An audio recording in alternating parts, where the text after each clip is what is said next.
Okay, good morning. Thanks all of you for joining us. Just a reminder, the webinar is recorded and the marketing team will send you links in the next couple of days to the recording so that you can review some of the topics discussed, or if you want to share with your colleagues. So let's get started. What I'm going to do to start with, I'm going to recap something that I went through a year ago and I've been discussing with people on one-to-one calls. Microsoft are making changes to the offering they're giving to education. And the first one is the Office 365 A1 Plus retirement. So just to recap what's happened here. 10, 15 years ago, maybe a bit longer, when Office 365 was first introduced,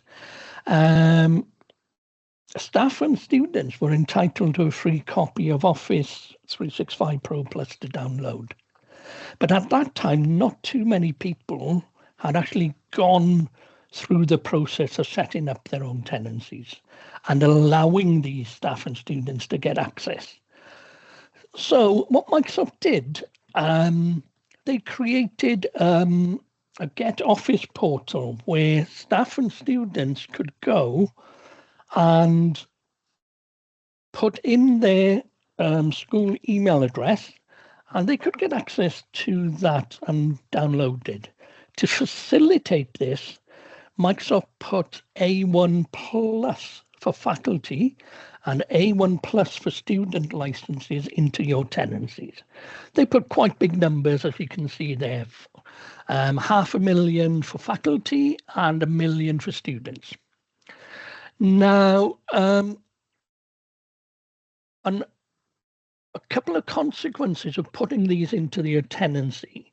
Back in the days of desktop agreements for EES customers and still for OVS customers, you were given Office 365 A1, which is your Exchange Online, SharePoint Online, Teams, but Office Online, Word, Excel, and PowerPoint Online as a benefit, free of charge as an education customer. But as a benefit of the agreement, you were then given Office 365 Pro Plus for faculty and students, or Microsoft 365 Apps, as it's now called. So instead of assigning those as 2 licenses, people started assigning the Office 365 A1 Plus license because it was easier to assign 1 license than 2. But another consequence of this agreement is that for each user in your tenancy, so you've got at least 1.5 million users in there, you were getting 10 gigabytes of additional storage in your tenancy, which gave you about 10, 15 petabytes of data in your tenancies. So moving forward, now that people are on Microsoft 365, that is the license people are supposed to use. So Microsoft are now deciding to remove the A1 Plus license from your tenancy. You still get the free Office 365 A1 license with Office Online, but you no longer get the downloadable version of Office Pro Plus to put on your devices. So from the 1st of August, these licenses are going to be removed from everybody's tenancies. So the consequences are, for you, if any people have been assigned Office 365 A1 Plus licenses, you can either give them a free Office 365 A1 license. And the downside of that is they only get Office Online, which for a lot of people, it's going to be enough. But if they need the desktop version of the apps, you will need to get these users an A3 or an A5 license. And August the 1st will be on us in no time, 5 or 6 weeks. So what we need to what you need to do is check if any have been assigned and then reassign them to A1 or get some more licenses. So Office 365 A1 Plus is going. As I said, A1 Plus gave you a lot of storage. So what Microsoft are doing, they're changing the storage that you are going to be allocated. This storage will now be pooled across Exchange Online, SharePoint Online, and OneDrive. And it's up to you how you use that storage. Okay, but all three services will be using that storage. So everybody will get 100 terabytes of storage.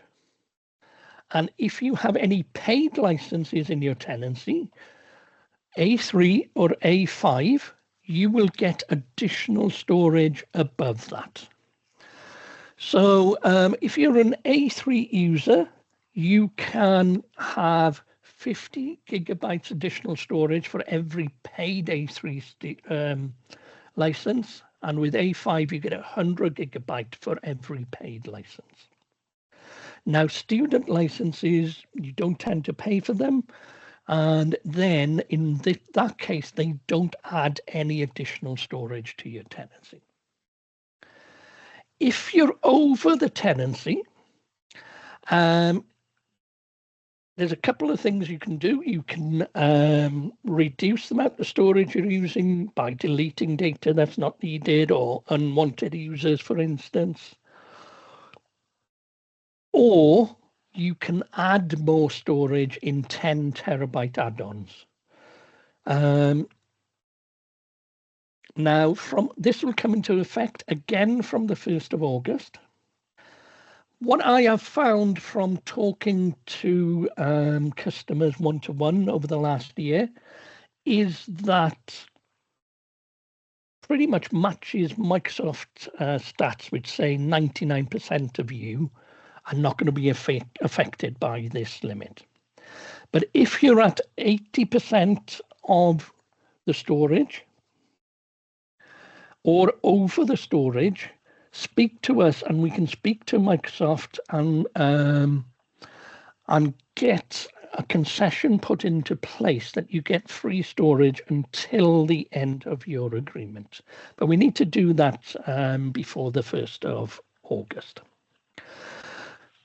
To check where you stand, you can go to the admin center, go to reports, and then select storage. And you will get a report similar to this, where it'll show you how much storage is being used and what your new entitlement will be. Okay, so that's already in your tenancies. And it also breaks down how much is going to be used by OneDrive, Exchange, and SharePoint. The one thing that isn't used out of your 100 terabytes is if you have Exchange Online archiving set up. So those archive mailboxes will not use up any of your data. To be honest, when I've spoken to people about this, Exchange seems to be a small proportion of what storage you are using. Okay, so you need to look at where you stand and be aware that this comes into place from the 1st of August 2024. Hopefully, most of you aren't affected by this. Okay. So just to give you some examples of the amount of storage you will get. So if you've got 500 A3 licenses, you'll get an additional amount there based on 500 times 50 gigabytes. And if you have A3 licenses, again, you will get the number of paid licenses multiplied by the 100 gigabytes on top of what you already have. But this should tally up with the figures that you already see in those storage reports in the tenancy. It's a very simple calculation, but you can go and see what it is in the reports. Go into your admin portal, report, storage. Okay, one thing that wasn't highlighted very strongly with Microsoft is that they have already put in limits on OneDrive storage for A1 users. So I know it's in place because some of people on OVS are already seeing this problem. So what they've said is if somebody is using the free A1 license, then they will automatically be limited to OneDrive limit of 100 gigabytes. Okay, so it won't affect all your users. Well, it will affect all A1 users, but some are already using more than 100 gig. So what can you do in that instance? Well, you can reduce the amount of storage they're using in OneDrive, or you can give them an A3 or an A5 license. So you can buy additional licenses for them to give them that 1 terabyte of storage. But remember that storage is coming out of your 100 terabytes plus of storage. So it might be an idea that you actually go in and limit students, for instance, or all students apart from media studies, limit their OneDrive storage. Because if you've got 10,000 students, you can do the maths fairly quickly to realize if they're all using 1 terabyte, you are going to be way over that storage limit and could end up with a hefty bill. So setting up OneDrive limits is a good idea, in my opinion anyway. So what do you need to do? Well, you can calculate your storage entitlement, but what most people will do is go into that report and see where the current usage is. Not only will you see that total usage, but if you go down one of the sides, it'll give you a breakdown of how much storage is being used by OneDrive. And you'll have a report in there to see if anybody is affected by that or getting close to that limit. And you may have a word with them to start limiting what they're using because they will run out of data. Okay, the next thing to do is look at your data and see, do you really need all that data in there? You may do for legal purposes, for students returning, for instance. So there may be valid reasons to keep that data in your tenancy. The other thing to do then is look at your retention policies and setting limits on Exchange, OneDrive, SharePoint to try and take control so that you don't get hit with big bills in the future. And of course, you may not have the option, so you can add storage if needed in the future. Okay. So I'm going to move on from information we had a year ago, but it's coming into effect in 5 or 6 weeks or something you need to be aware of, to a couple of new products from Microsoft. So the first one, which is actually live at the moment, is Microsoft 365 Archive. Now, Microsoft 365 Archive is an archive solution for SharePoint sites. So it will archive SharePoint sites. It archives them into a cold tier.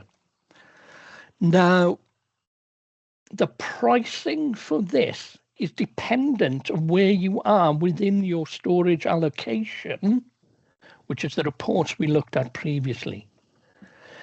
If you are within your storage allocation, any archived SharePoint sites are free of charge.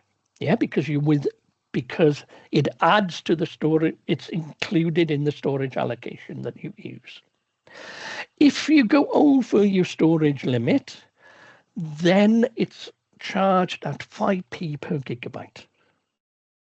That's not the exact figure, but it gives you a ballpark to get an idea of how much it's going to cost you. So anything within your 100 terabytes plus storage is free of charge. Anything over and above that, then it's charged at 5p per gigabyte, which works out cheaper than the cost of adding 10 terabytes to your tenancy. So something to bear in mind. There is also a charge for reactivation of a SharePoint site. So you can go to the SharePoint admin center, you can go to active sites, you select a site, and you can say archive this site. Okay, so you go and you archive the site. For the first 7 days, you can go back and reactivate that site at any time. Okay, and there's no charge for that. After those 7 days, if you need to reactivate that site, there is a per gigabyte charge again for reactivating that SharePoint site. That's at 60p per gigabyte for the activation. Okay, so there's 3 states to an archive: archived, active, and reactivated, and archived in the last 7 days. And you can see then what state everything is in. Okay, so that's the Microsoft 365 archive. It's actually out now, and it gives you an option for bringing and taking some control over the data in your tenancy. And if you're not data heavy, then there's little or no charge to this.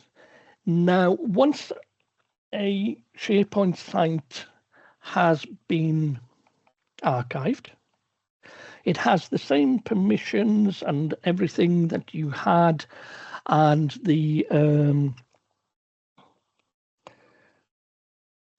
same rights you had previously. However, it's only SharePoint administrators and global administrators can search the archive and reinstate it. So it's still there, and if you reinstate it, it will still have the same privileges and permissions that it had previously. Okay, so this is a new product and it's live now.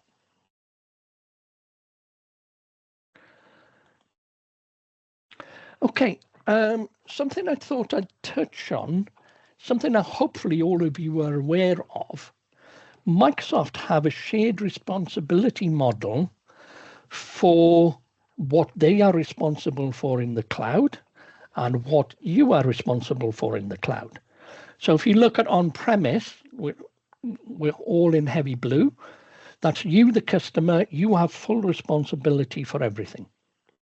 As you move up then to IaaS, or infrastructure as a service, Microsoft takes some responsibility off you, like for the physical hosts, the network, and the data center. Platform as a service, then, Microsoft take more control of what's going on with the services they provide. And then you move over to software as a service. Here, Microsoft look after all the servers in the background, the software, and all of that. And you have responsibility for your devices on premise. Microsoft can't be responsible for that. Your accounts and identities. So you have to set up all the accounts, which you all do.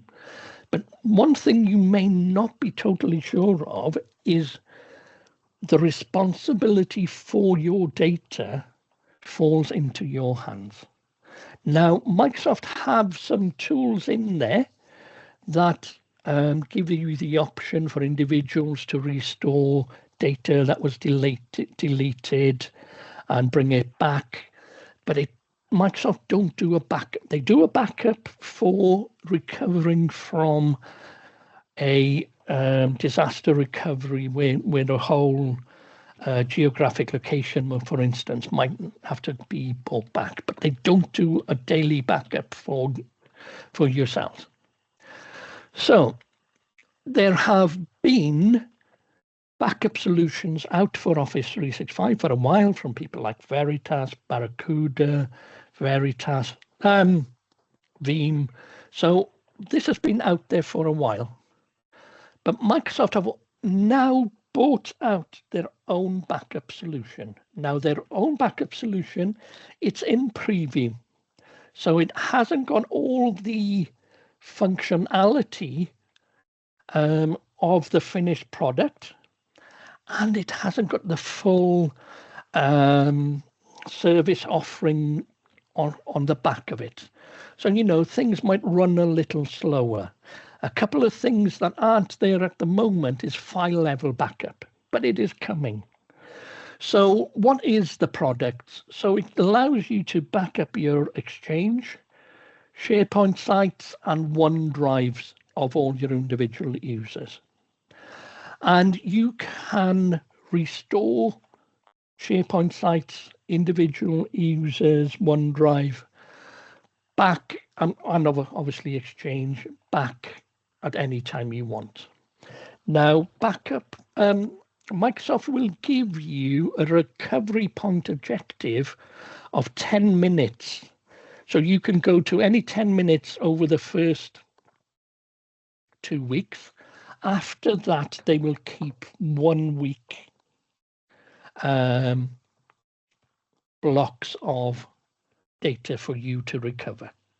So if you need to go back more than 2 weeks, you could possibly lose 1 week's worth of data. Okay. The other thing with this, with Microsoft bringing out their own backup offering, is that they've now got a backup API. So people like Veritas and Veeam, who in the past backed up your data, had to fudge the solution really because there was no API there to get at your data. But now the third-party solutions can use this new API, and you will then get better solutions from these users. Okay, and the fact that there's an API there, if you're feeling that you've got no work to do, you could create your own backup solution. Okay, because that API is open to anybody to use. Okay, then moving on, I want to finish on a new feature in Teams that I found really useful. Okay, so when I'm in a Teams meeting, and I do a lot of them, when I'm in the office, my colleague next to be honest, he's very loud on the phone, and people on the other end of my meetings will actually hear what he's saying. These headphones have got noise cancelling on them, and they do a very good job. But what Microsoft have done is taken that noise cancelling, but also voice isolation into Teams, so that is now blocked out, so the people on the other end only hear your voice. And to be honest, it seems to be working pretty well. I'm quite impressed with what it does.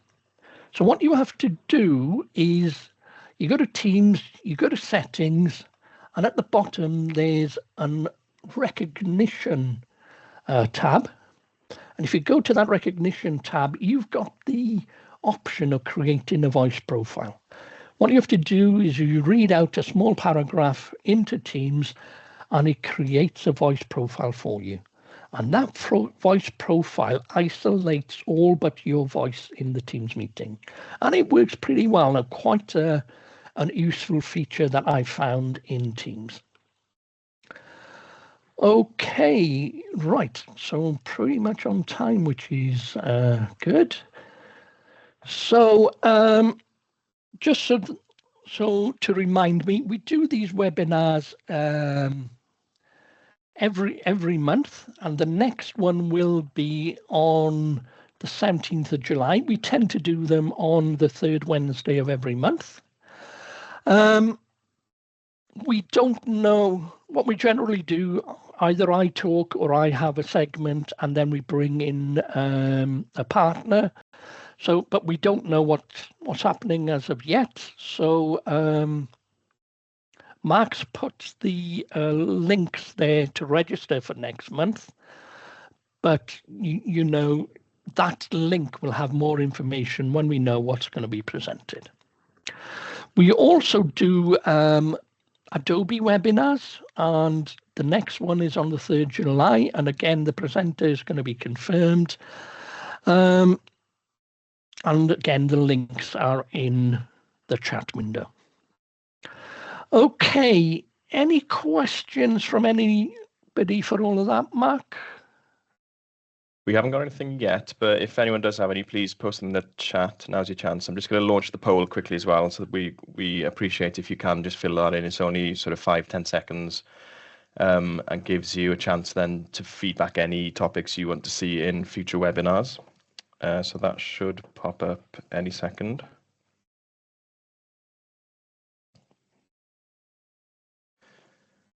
And yeah, like I said, if anyone has got any questions, please post them in the chat.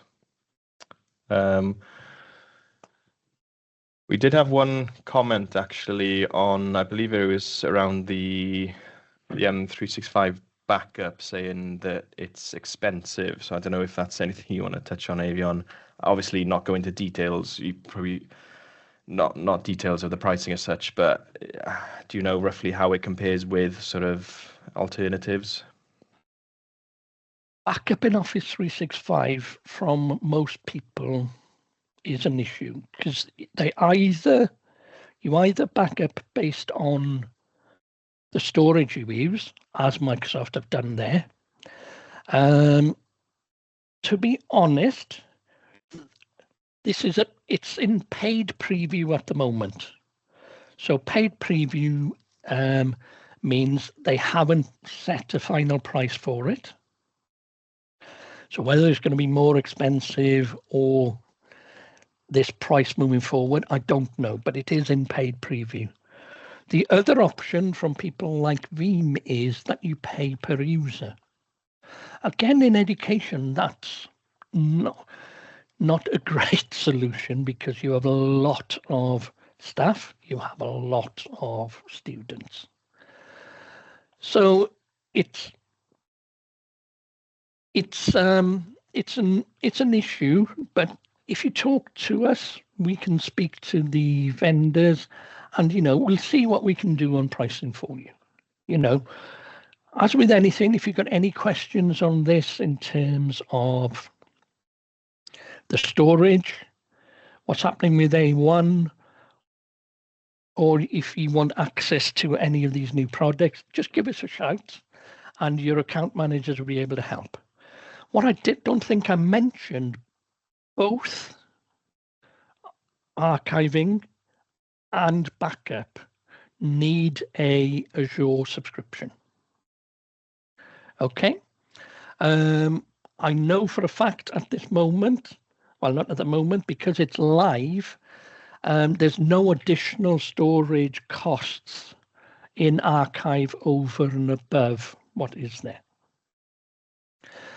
Again, because backup isn't live yet, we don't know what the final pricing is going to look like. Yeah, no problem. And that's, like you said, because it's in preview, that's obviously something we can bring in future webinars when we get updates as well. So there's another comment come through. So not a question, but an observation. We found the restore points for students in their files in OneDrive used up substantial space. I don't know if there's anything you can add there, Eifion.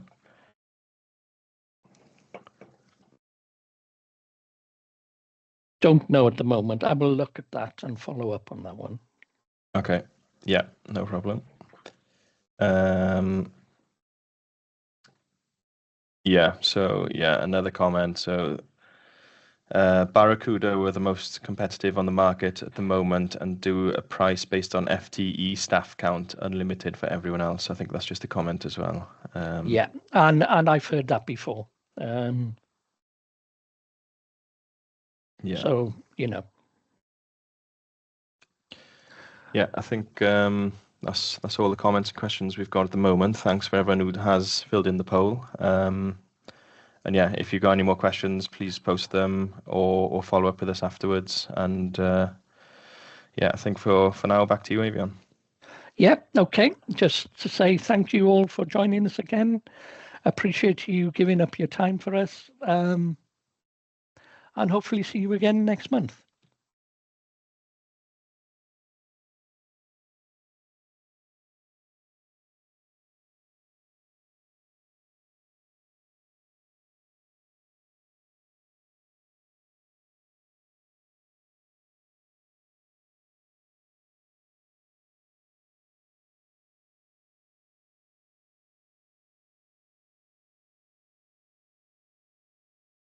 Eifion, if you're still with us, we have just had a question through. I don't know if you've seen it. So it's, is there any tool for student submission in Microsoft?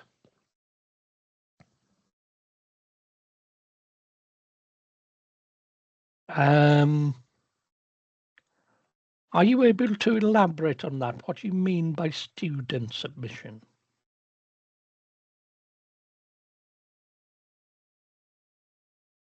I'll just see.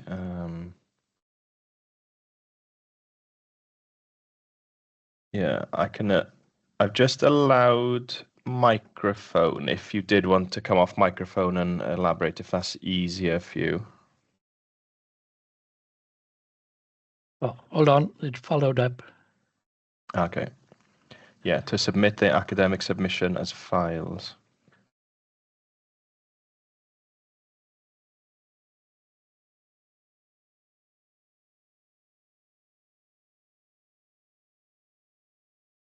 I'm guessing to submit sort of assignments and things. I know you can do that in Teams. I believe Yes. they in Teams for education. I know there's functionality to do that. Yes. And it says, and also, so another comment, and validate the due date and quality and assessment. Yeah, though that functionality is in Teams, and what you can do to assist that is sync with your MIS systems, and it'll bring all your classes and everything into Teams for Education, I think it's called, and that then automatically categorize them into their lessons and everything, and you can provide their classwork and any and any assessments and things like that into Teams, and depending on the actual questions and things, you can get Teams to assess it for you. And on top of that, there's some teaching tools called learning. I think, are they called learning assistants? I can't remember now. That will help students with their reading, where AI provides them with reading material that they read into Teams, and it then assesses their quality and moves on from there then to make it more difficult, or gets them to reread certain things that they're struggling with. And there's a similar tool for for mathematics as well. Yeah, I think, are they learning accelerators, I believe? Learning accelerators. Thank you, Mark. Yeah. But yeah, that we can always follow up with some more information after this webinar.